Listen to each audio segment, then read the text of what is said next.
I was busy, I was restless, I was working nonstop, and I was growing incredibly weary. By the time I finally came up for air, I realized I no longer knew how to sit down and have a conversation with somebody because I had been working so hard, so long, so nonstop. It was 20 years ago when I was newly ordained as a pastor of this church. I had saw such a huge need for so much to happen that I had started 3 community groups, 3 Bible studies, that I was leading 3 different nights of the week. I was teaching Sunday school Sunday mornings. I was developing leaders. I was launching a new arts ministry, renovating the chapel, renovating the parlor, getting so much done, building ministries here and there, running constantly accomplishing things, constantly getting stuff done. My quarterly reports to the session, I always hated giving them because I hate giving reports, but afterwards I always felt great because all the stuff that I could tell them that I had done. Constantly needing to accomplish, feeling worthless if I wasn't accomplishing, but not having any real rest. I mean, I was taking a day off a week, but I wasn't really resting. Not in the soul. I was driven, I was restless, I was busy, I was anxious, and in a little while I became very, very weary. Have you ever experienced anything like this? Weariness, where it's not just a physical tiredness, but it's a spiritual tiredness, an emotional tiredness, a fatigue that just doesn't want to go on anymore, but you know you've got to keep going and keep accomplishing and keep getting things done and going through the Post-it note list that is always right here in my pocket. Do you know what this is like? This was me 20 years ago, and what would Jesus say to Greg Johnson 20 years ago? And what's he saying to us now? And what's he saying to you right now in our restlessness? We're going to read from the 2nd and 3rd chapter of the Gospel according to St. Mark, beginning in chapter 2, verses 23. This is the Lord's Gospel. One Sabbath, Jesus was going through the grain fields, and as his disciples walked along, they began to pick some heads of grain, and the Pharisees said to him, "Look, why are they doing what is unlawful on the Sabbath?" He answered, "Have you never read what David did when he and his companions were hungry and in need? In the days of Abiathar, the high priest, he entered the house of God and ate the consecrated bread, which is lawful only for the priest to eat, and he also gave some to his companions." Then he said to them, "The Sabbath was made for man, not man for the Sabbath. So the Son of Man is Lord even of the Sabbath." Another time, that is Jesus, went into the synagogue, and a man with a shriveled hand was there. And some of them were looking for a reason to accuse Jesus, so they watched him closely to see if he would heal him on the Sabbath. And Jesus said to the man with the shriveled hand, "Stand up in front of everyone." And Jesus asked them, "Which is lawful on the Sabbath, to do good or to do evil, to save life or to kill?" But they remained silent.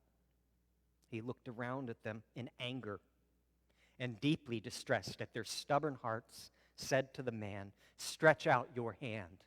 He stretched it out, and his hand was completely restored.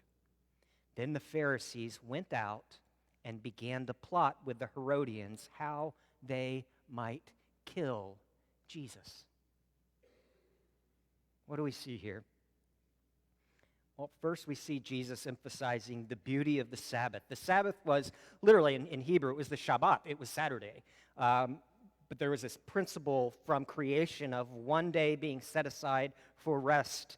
And Jesus is emphasizing the goodness of that for us. It's his point in answering these religious leaders' criticism was that God's intention in giving us a day off each week where we're deliberately unproductive and get nothing at all done, that was something to bless us, not some religious rule that we're supposed to go hungry in order to fulfill.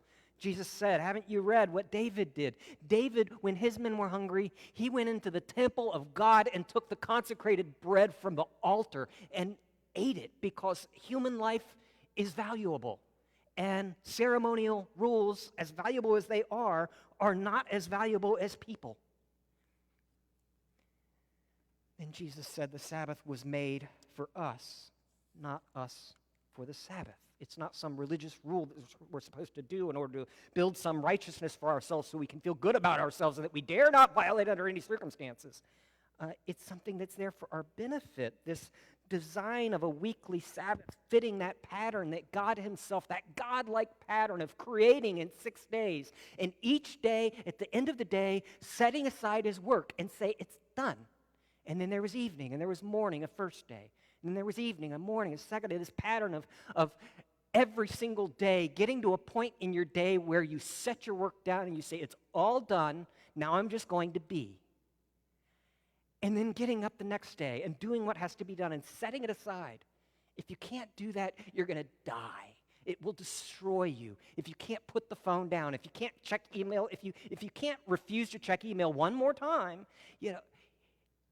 it's that divine pattern, not just the 1 day and 7, but the working and then setting it aside. And there was evening and morning, a third day, a fourth day, a fifth day, a sixth day, and then a seventh day where you deliberately get absolutely nothing of any significance done. You accomplish zilch. You just are. You're not trying to check things off a list. He's saying this is something that was made for us. It was made for us so that we can thrive, and it's a limitation that lines up with our humanness. The Sabbath was made for us. It's a limitation that lines up with what it means to be a human being, where if we work all the time, we drive ourselves off a cliff.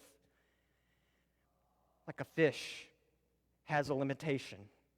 And if I were a fish, I'd be very frustrated with the limitation because I like dry ground, and a fish has to stay in water all the time in order to live. And if a fish wants to break free of that limitation and be liberated, the fish is going to die very, very quickly because it's a limitation that lines up with God's design for fish, that they thrive in water and rest.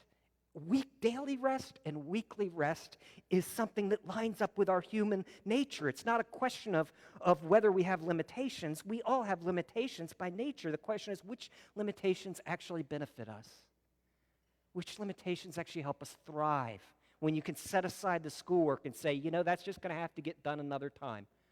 Because right now, God's priority is that I be alive and that I thrive and that I rest. Whatever it is that enables you to feel free and unencumbered and rested, whatever it is, you must do that. It is a biblical priority. The Sabbath was made for us, a limitation that lines up with our human nature, and the Sabbath has the potential to keep in check our human drive to accomplish. If we can stop being productive for 1 day, intentionally get absolutely nothing done, and do that on purpose, that can help break in us an inborn impulse that tells us we have to perform. We have to keep working, keep accomplishing. There's an emotional health that you can gain if you can learn to be unproductive and not care. In fact, know that you are doing exactly what God wants by being unproductive. It can give you a freedom to focus on the things that really, if you step back, probably matter more to you than getting one more thing off your list checked off.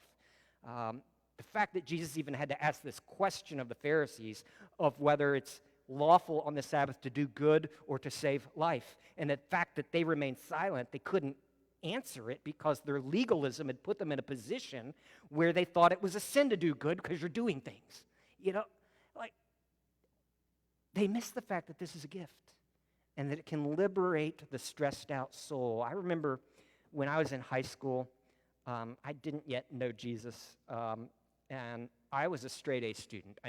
I wasn't just a straight A student. I had way over a 4.0. When I graduated number 4 in my class of 600, and I can tell you exactly why the other 3 above me shouldn't have been there, because they took easier classes.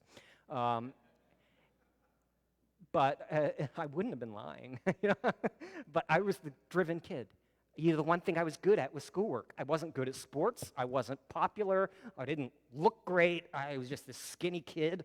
And the one thing I could excel in that made me feel really good about myself, made me feel righteous, Made me feel better than the other students, was acing all my schoolwork. When I graduated high school, I had 32 credit hours at the University of Virginia already under my belt just from advanced placement tests.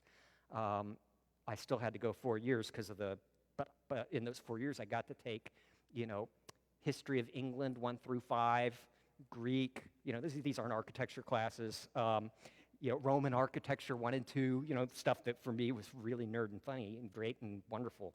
But I was miserable.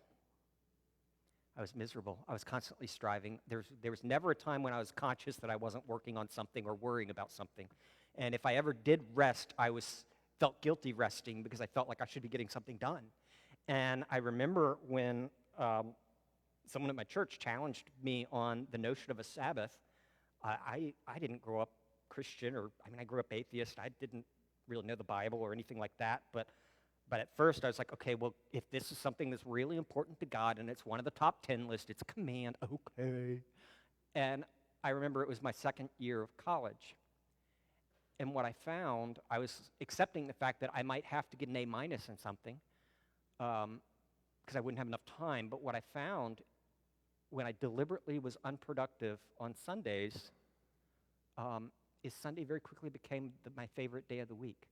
I loved going to worship. I loved going out to eat for lunch with folks after that. I loved going home and taking a nap and not doing laundry and not working on a paper and not working on my architecture, drawings, and not caring about any of that or thinking about any of that until Monday morning and going to bed rested and refreshed. And what I found was all of that work I was doing shrank.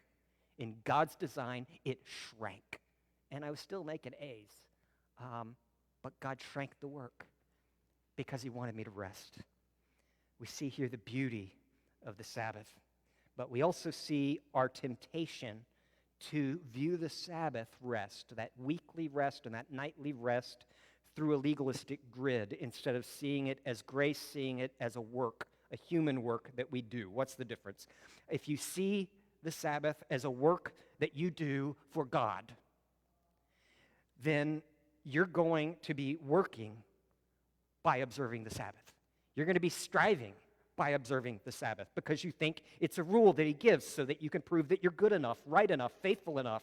It's about you laboring to observe the Sabbath in order to check off one more box on your list of spiritual accomplishments. The Pharisees were viewing the Sabbath as a work. That's why they're offended when the disciples start eating little bits of grain from the field that they pick off because they're breaking one of the rules.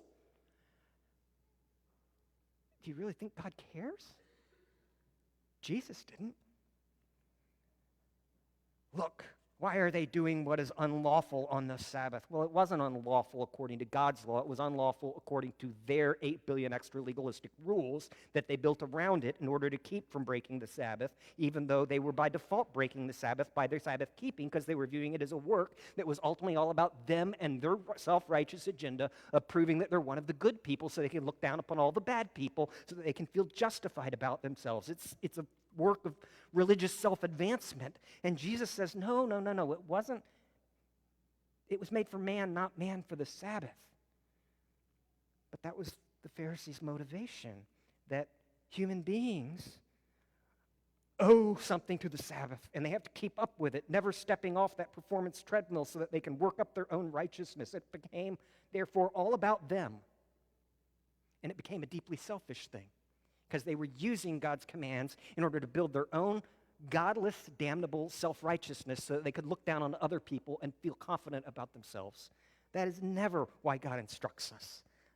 He wants just the opposite. He wants us to come in humility as broken, damaged goods to be loved by a Father who delights in us and sings over us in song. Notice how the religious leaders were looking for Jesus to mess up. And so they went to a synagogue on the Sabbath that they knew Jesus would be at because they knew there'd be sick people, and Jesus would be tempted to heal them on the Sabbath because he's that kind of guy. They'd figured that much out. And sure enough, he gave them exactly what they want. He healed this man who had been his whole life with a shriveled hand, missing out on so much of life, work being so much more difficult, everything being so much more difficult, even basic hygiene being so much more complicated for him. And Jesus is there and heals the man. And yet the religious leaders, it says some of them were looking for a reason to accuse Jesus. And so they went to the synagogue where Jesus was on the Sabbath. And we read the man's hand was completely restored. And then the Pharisees went out and began to plot how to kill Jesus. Why would they need to kill Jesus? What was Jesus threatening that was so huge, so vital, so essential that they had to destroy Jesus of Nazareth? What was threatened was their identity as the good people. Because Jesus was saying that this thing that they had spent one day of their week, their entire 40 years or however long they had lived, every single week, striving to keep these rules and regulations in order to build a righteousness for themselves so that they could be the good people. Jesus said that's worthless. He threatened their identity. And so they sought to destroy him. We can be tempted to see the Sabbath as work rather than as grace. There's a reason we face this temptation. The fall has made us restless. How does this work? Scripture tells us that we were originally created by God to live with him in a beautiful place where there was no shame because there was nothing wrong with human beings, nothing for which to be ashamed. We were flawless, perfect in knowledge and righteousness and holiness, walking with God, completely naked, feeling no shame. Everything was great. And then our first parents turned against God. But in the garden, they had been created to find their approval from outside of themselves, in a God who clothes them with his eyes, who delights in them in song, who is always approving, always accepting, always praising, always blessing. And when we declared our independence from the divine, that relationship was severed. And we all start out outside the garden now. None of us starts back inside the garden. The world is fallen. Good, but fallen. And as a result, here we are as beings who are still created to find our sense of approval from outside ourselves in what other people think, or how we're seen by other people, or how they view us, or how they talk about us, or how we feel we present to them. We're still looking for approval, only we're looking for it very often from other people, or sometimes even inwardly from ourselves. That's why we have this inbuilt need to feel like we have to accomplish something, because we need to gain that approval through what we do. It can be through our relationships, it can be through our clothing, it can be through our physical body, it can be through our career and all the stuff we get done. It can be because we're such a faithful churchgoer and, tithe to the micro penny. There are all sorts of things we could do to try to gain approval, to try to justify ourselves, to justify our existence. And it's why Jesus speaks to us about this inbuilt need to accomplish. In Matthew 11, he calls it being heavy burdened and therefore weary. For the Pharisees, it was their obedience to all of the religious rules and accomplishment of their strict adherence to this religious plan that gained them this sense of approval, of accomplishment that was therefore threatened. It drove them, and they had to destroy the one who threatened it. But we can substitute anything for God's approval. It can be having the right theology, or having the funniest TikTok, or being seen as knowledgeable or dependable or competent, a star athlete, a perfect parent, having the perfect yard, having the perfect car, going on the perfect vacation, having the perfect friends, and the approval of all the right people. There are all sorts of things we can use to try to justify ourselves, but they leave us weary. We think, if I could do something great, if I could make a lot of money, if I could be applauded for my achievements, if I could obtain a certain title or position, serve in a field that's prestigious, or maybe I'll do something good that helps other people so that they'll know I'm not a nobody, then I'll be somebody. It's driven by this need to validate ourselves, because we were made to find our sense of approval outside ourselves. And so we strive, and we work, and we push, and we go further, and we go the next mile. You may feel like this every time you post something on social media, Facebook or Instagram, and then you're tempted to go back and look to see how many people threw you a like. It's that drive. In Arthur Miller's After the Fall, Quentin says, you know, more and more I think that for many years I looked at life like a case at law, a series of proofs. When you're young, you prove how brave you are or smart. For a lot of us, it's one or the other. Then what a good lover, and then what a good father, and finally how wise or powerful or what the hell ever. But underlying it all, I see now there was a presumption that I was moving on an upward path towards some elevation where, God knows what, I would be justified or even condemned, a verdict anyway. I think now that my disaster really began when I looked up one day and the bench was empty, no judge in sight, and all that remained was this endless argument with oneself, this pointless litigation of my existence. You see it in the oft-quoted line from Chariots of Fire, where you've got Harold Abrams, who's not a follower of Jesus, who looks at running and he dreads the thought of losing, but he also dreads the thought of winning. He says, I have 10 seconds in which to prove the reason for my existence, and even then, I'm not sure I will. He ended up as a runner in the 1924 Olympics winning the gold, but even that gold medal brought only fleeting satisfaction. In contrast this is a true story, Eric Liddell, who was a believer. He says, at one point, he says, I believe God made me for a purpose, and that purpose is to be a missionary in China. But he also made me fast, and when I run, I feel his pleasure. You know, both doing the exact same thing, one of them absolutely miserable because he's using it to try to justify his existence, and the other, knowing his existence has been justified by Jesus, by grace alone, feels the pleasure of God as he does the exact same thing. We're always trying to prove ourselves, to validate ourselves, to accomplish enough to justify our existence. And I want to caution all of you who are followers of Jesus about the danger that is deeply ingrained in Christian culture in the United States of using God as a means to an end of accomplishing that thing that you think will justify your existence. You know, you might hear it in a Christian businessman's thing where you can do all things through Christ. You can become a millionaire. Well, maybe you can, but that may not make you happy.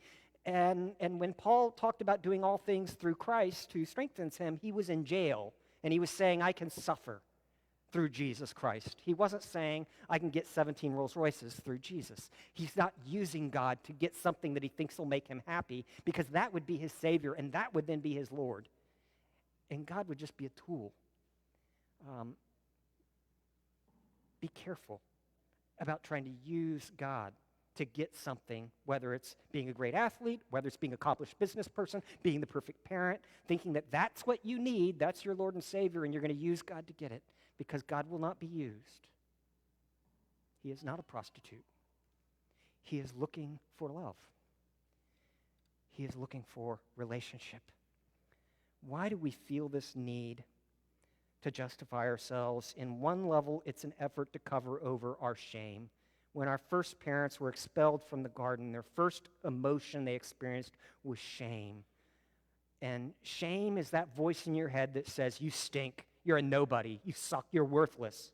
And so we try constantly to prove those voices wrong, to drown out the shame by accomplishing things, and thinking that that inner voice will therefore be silenced. The Bible commends work, but it's why we work. It's why you're restless. That inner voice of shame driving you to overwork, to overparent, to overaccomplish, or to loathe yourself for failing to do so. It's a constant race up the treadmill that doesn't lead you anywhere but to weariness. I know the joy I feel every time I cross one of these things off my Post-it note that is always right there with me to judge me. And I know when I get the last one done and I can crinkle it up and throw it away, I feel a palpable surge of joy in my soul that I have accomplished something. But it doesn't last. It will never last, because I'll have another list tomorrow and another one the next day. It's never enough. And in religion, this leaves us trying to accomplish, trying to put a good face forward, to run faster, run harder, do more, always driven, but never feeling the smile of God and the joy as we run. And so it leaves us restless in every area of our lives. I remember one pastor talking about this. He talked about being restless in our work, job insecurity, wage disparity. If you make a lot of money, you have to work hard to justify that. And if you don't make a lot of money, you have to work twice as hard just to get by. Your work phone follows you home. Your work emails. Work has fewer boundaries, and you can never escape. We're restless in our work, and we're restless in our families. Constantly shuttling around to doctor's appointments and Little League and soccer and scouts and tutoring and dance. In the car, come on now, hustle, hustle, hustle. And so where are you going to find time to have a meal together? You get home from work probably later than intended and immediately start fixing dinner. And as soon as you're done fixing dinner, you start eating the dinner. And when you're done eating the dinner, as soon as that's done, you start doing the dishes. And then when that's done, you start cleaning the kitchen. And you're constantly needing to do something to get something done. But there's an alternative. No time, there's Burger King. Burger King was not created to make good food. Burger King was not even created to make cheap food. No, Burger King was created to make what? Fast food. And it wasn't fast enough to begin with, so what did we invent? Drive-thrus. So now you don't even need to get out of your car and go inside. You can just drive past the restaurant and they'll throw your food in your window at you. You know, we're restless in our family life and we're restless in our rest. How much of your flexible time is spent frantically flipping through your phone? We become addicted to it. The little punch of adrenaline and joy and excitement and approval when somebody likes something or we see something new that we didn't know before. You know, Facebook, Instagram, TikTok, X.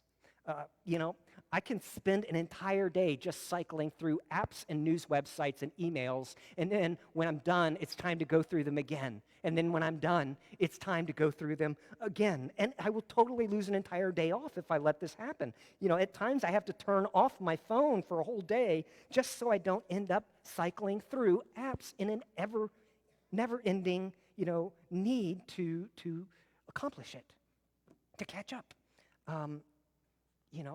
This past year last year I deleted all the phones on all the games on my phone. It was liberating.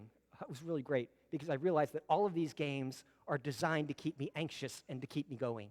And every single one of them. And I got rid of all of them. It was wonderful. I'm not telling you to do that. I'm just letting you know I love it. How about vacations? How many of you work twice as hard before a vacation, and then you come back and you have to work twice as hard to catch up, and you find yourself talking to somebody and saying, I really need a vacation from my vacation. You fill your vacation up with so many things, not wanting to miss out on any of the sights, and you're exhausted afterwards. And there's something inside of us that no amount of vacation can quell. One of the most basic ways we anesthetize our souls to God is through busyness. You know what it's like? Restlessness inside of you. And it kills our children.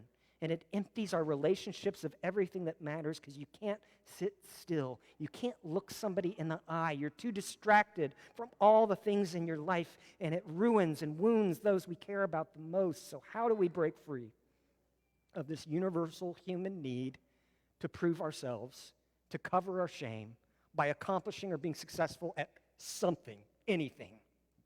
How can we break free? Friends, Jesus is offering himself to us as our Sabbath rest. He's saying, I am the person of rest. He says, the Son of Man is Lord of the Sabbath. What's he saying there? Who made the Sabbath? God. What is Jesus saying when he's claiming to be Lord of the Sabbath? He's claiming to be divine. But he's also claiming to be the man of rest. The Lord of rest. Jesus, the person in whom our souls find rest. Jesus invites us in Matthew 11. He says, come to me, you who are weary and burdened. Do you feel burdened? Has it made you weary? He's speaking to you, saying, come to me, you who are weary and burdened, and I will give you rest. Take my yoke upon you and learn from me, for I am gentle He's giving you a reason. Learn from me because I'm gentle and humble in heart, and you will find rest for your souls. Only in Jesus. How does he do it? It's like the passage that Christine read from 2 Corinthians 5. God made him who knew no sin to be sin for us, that in him we might become the righteousness of God. It's Martin Luther's great exchange where all of your sin has been transferred from you to Jesus and all its shame. And he bore that shame on the cross, and he took it, and he took the entire penalty for it so that you will never have to carry it again. And then when you believe, he takes all of his righteousness, Jesus' resume, his honor and glory, all of his works, and transfers them freely to you so that you now fed the 5,000, you raised Lazarus from the dead, and you always did what pleased the Father because you are united to Jesus in whom all of that is true. You're never going to embellish that resume. There's nothing you're going to do to improve on it. Because everything that needs to be done has already been done by Jesus. So lay down your burdens. Step off the performance treadmill. At the end of your life, you're not going to look back and say, gosh, I wish I had gotten 3 more tasks done. Jesus already did everything that needs to be done. Are you weary? Are you tired? Come to me, you who are weary and burdened, and you will find rest for your soul. During the 1965 march from Selma, Alabama to the state capitol in Montgomery in order to demand constitutionally protected voting rights, a large number of people, the first attempt, were beaten, shot with water hoses. A lot of people died. A lot of people were injured. Their second attempt was stopped by a court injunction forbidding them to proceed. Their third attempt, they just kept walking, and they kept walking. And it doesn't matter what kind of abuse they faced, they were going to keep on walking. And among those was an elderly lady named Miss Hattie. She was elderly, and she was walking, and she was determined she was going to walk and keep walking those 3 days from Selma to Montgomery to demand for her and her children and grandchildren and great-grandchildren the dignity and respect that they deserved as human beings made in God's image. And she was a very elderly lady. She couldn't walk very well. And Martin Luther King Jr., the Reverend Doctor himself, went up to her at the end of one day and began begging her to take a spot on the bus. They had a bus for those who couldn't walk. Daddy, just please take a spot on the bus. Your feet are going to hurt. You're not going to make it. I'm worried about you. Miss Hattie, please take a seat on the bus. And Miss Hattie, she looked at Reverend Dr. Martin Luther King Jr., put her hand on him, and said, "Now, Martin, my feet are tired, but my soul is rested." Let's pray.